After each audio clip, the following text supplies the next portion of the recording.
I've never liked Ian Blackford, former leader of the SNP in the Westminster Parliament. I'll never forget his role in the demonisation of Charles Kennedy in the run-up to the 2015 election for the seat then of Kyle Cromarty in Skye, which I believe drove Kennedy to his death 3 weeks after he lost that election.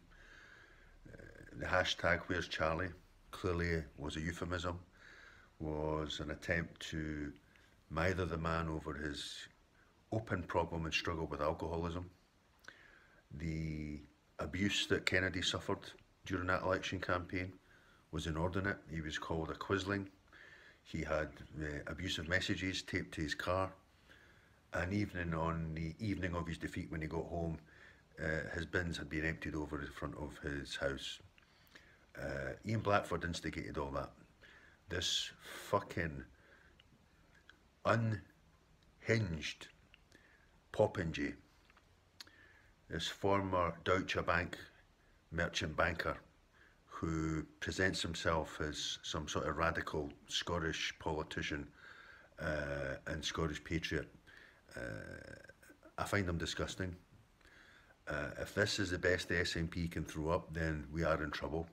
Those of us who are looking for a very different kind of society than the one we currently live in with regard to a putative independent Scotland. We need more radical people at the head. Nicola Sturgeon, I think, has become complacent. She's been there too long. She is unaccountable.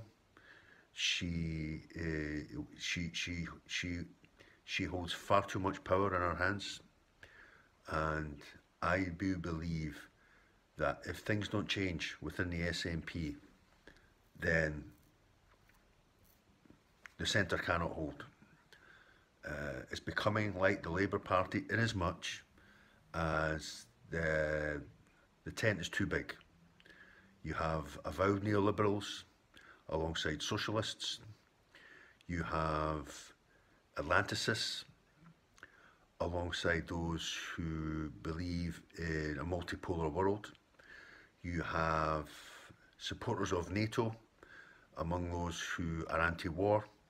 And you have a weakening, I think, on the line with regard to Trident nuclear missiles.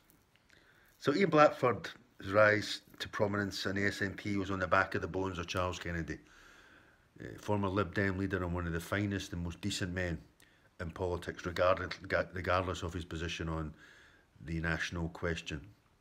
Charles Kennedy stood up against the war in Iraq bravely when he was leader, and he did so manfully, and he appeared on platforms.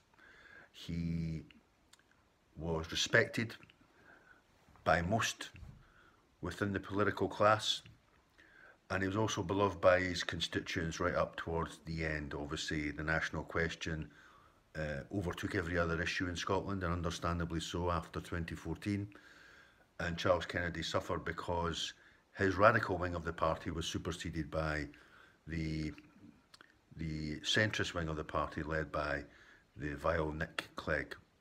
But anyway, I just want to say a few words on Ian Blackford for the role he played, I think, in driving or helping to drive Charles Kennedy to his death. Kennedy also clearly had serious problems he was dealing with.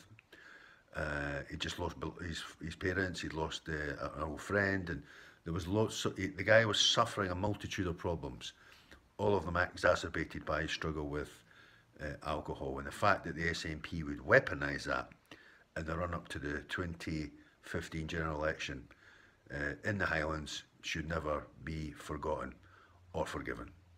Peace out.